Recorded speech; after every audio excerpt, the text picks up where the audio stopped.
Sebelum memulai video, perkenalkan saya Gloria Angelina Liberty, NIM 201041713132, kelas A1 Manajemen, mata kuliah Manajemen Pemasaran 1, Universitas Pancabakti dengan dosen pengajar Bapak Adi Mursalim. Pada hari ini saya akan membahas terkait dengan consumer perception. Yang disebut dengan consumer perception adalah the selection, organization, interpretation of marketing and environmental stimuli into a picture. Intinya, consumer perception adalah proses di mana ketika kita menseleksi informasi, mengorganisasikan informasi, kemudian menginterpretasikan dari apa yang disampaikan oleh marketing dan juga stimulus-stimulus yang diberikan oleh marketing sehingga membentuk suatu gambaran utuh. Gambaran utuh inilah yang disebut dengan persepsi. Persepsi terbentuk dari adanya sebuah stimulus. Stimulus dalam marketing disebut dengan marketing stimuli. Yang disebut dengan marketing stimuli yaitu seluruh komunikasi atas stimulus fisik yang didesain untuk mempengaruhi konsumen. Stimuli dibagi menjadi dua, yaitu stimulus primer atau disebut dengan intrinsic stimulus. Stimulus primer ini terkait dengan produk itu sendiri, yaitu dari produk dan juga komponen-komponen, mulai dari kemasan, konten, produk, properti fisik, dan sebagainya. Sedangkan stimulus sekunder atau biasa disebut dengan extrinsic stimulus. Stimulus sekunder atau extrinsic ini merupakan stimulus tambahan yang memang di-create oleh marketer seperti desain komunikasi, di mana desain komunikasi ini di dalamnya ada kata-kata, gambar, simbol-simbol, harga, outlet atau toko, dan juga marketing itu sendiri. Juga bagian dari stimulus sekunder. Seorang marketer ketika memasarkan produk antara stimulus primer dan stimulus sekunder ini harus berjalan secara bersamaan.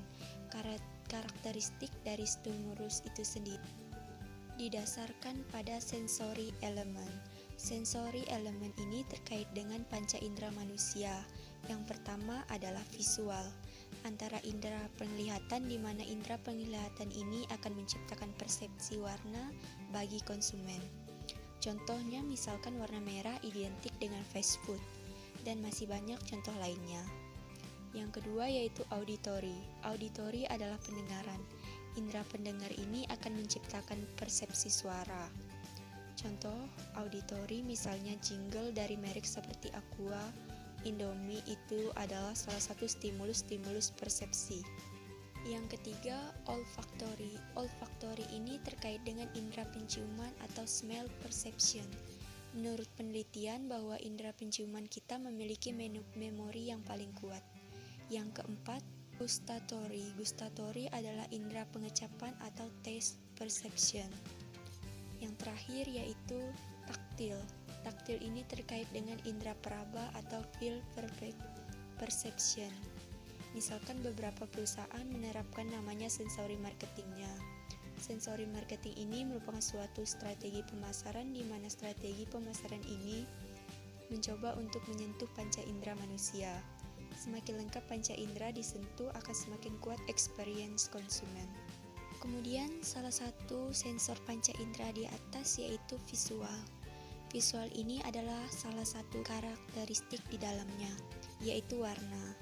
Jadi, pemilihan warna ini memiliki filosofis atau makna yang berbeda, dan di tiap daerah atau negara bisa saja warna ini memiliki arti yang berbeda dan bisa sama maknanya. Salah satu teori yang membahas terkait dengan stimulus yaitu teori SOR, singkatan dari stimulus organism response yang dikemukakan oleh Merhabian dan Russell pada tahun 1974. Ketika marketing memberikan stimulus kepada konsumennya, di mana konsumen ini menjadi organisme. Organisme ini adalah orang yang memproses terkait dengan informasi-informasi yang diberikan oleh marketing, promo diskon, penawaran, dan lain sebagainya. Sehingga konsumen sebagai organisme tadi akan memberikan suatu respon apakah dia menerima produk tersebut atau menolak produk tersebut. Inilah yang digambarkan oleh teori stimulus organism respon. Selain teori SOR, ada yang namanya Triune Brain Theory. Teori ini dikemukakan oleh Paul de MacLean pada tahun 1990. Paul de MacLean menyampaikan bahwa model evolusi otak manusia ada 3 fase, yaitu survival state atau yang disebut dengan R kompleks atau cortex, atau biasanya juga disebut dengan otak reptil. Maksudnya adalah otak reptil ini cara kerjanya itu terkait dengan survive, mengambil keputusan berdasarkan input dari neocortex dan limbic system. Yang kedua yaitu emotional state atau limbic system. Dalam proses limbic system ini sudah bisa memproses emosi. Contohnya dari emotional state ini adalah otak hewan mamalia.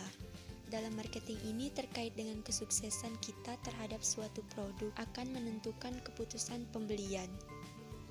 Yang ketiga, executive state atau neocortex, yaitu hanya manusia.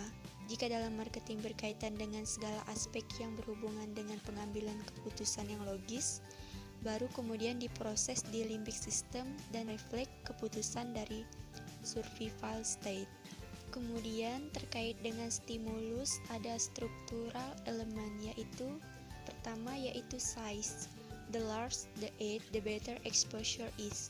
Semakin besar size, semakin mendapatkan exposure dari audiens, tetapi juga harus menyesuaikan. Yang kedua, position in the media. Jika di media elektronik seperti misalnya rating TV, rating acara, kemudian apakah menjadi trending topik, diberi bintang testimoni, dan viral.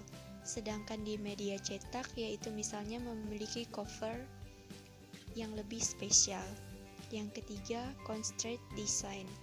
Caranya bisa membuat lebih colorful agar lebih menarik perhatian audiens. Yang terakhir, novelty design, yaitu berkaitan dengan pembaruan.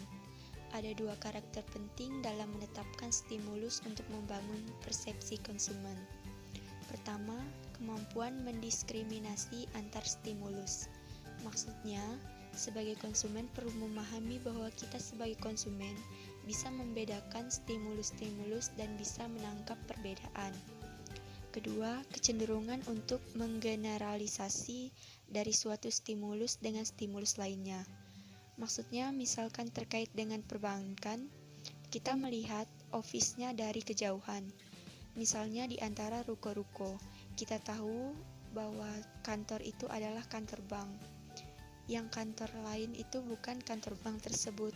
Itu adalah bagian dari menggeneralisasikan dari suatu stimulus dengan stimulus lainnya. Untuk level pembedaan, ada istilah stimulus discrimination. Stimulus discrimination terkait dengan 3 hal. Pertama, threshold level. Di teori threshold level ini, secara simpelnya adalah kemampuan konsumen untuk mendeteksi variasi dari cahaya, suara, aroma, warna, dan stimulus-stimulus lainnya. Kedua, just noticeable difference, yaitu ambang perbedaan dalam membandingkan 2 stimulus. Ketiga, Weber's Law, bahwa stimulus awal yang diberikan oleh pengusaha merupakan stimulus yang lebih kuat di persepsi konsumen, dan semakin besar pula kesempatan yang dibutuhkan agar stimulus tersebut terlihat berbeda kalau stimulus yang awalnya tadi lebih kuat.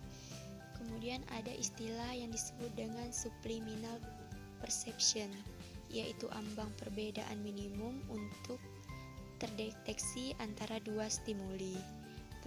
Stimulus di bawah level kesadaran, di mana exposure tidak mendapatkan perhatian secara komprehensif.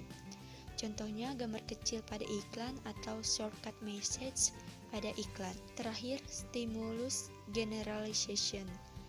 Generalisasi akan menyederhanakan brand evaluation.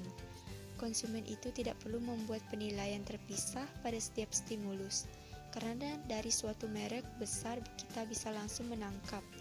Kemudian ketiga, ada brand loyalty, di mana brand loyalty ini merupakan generalisasi stimulus berdasarkan pengalaman positif di masa lalu. Ketika konsumen sudah punya pengalaman-pengalaman positif, maka ini akan mengakibatkan loyalitas terhadap merek tersebut. Yang terakhir yaitu brand leveraging, yang merupakan kelanjutan dari aplikasi family branding.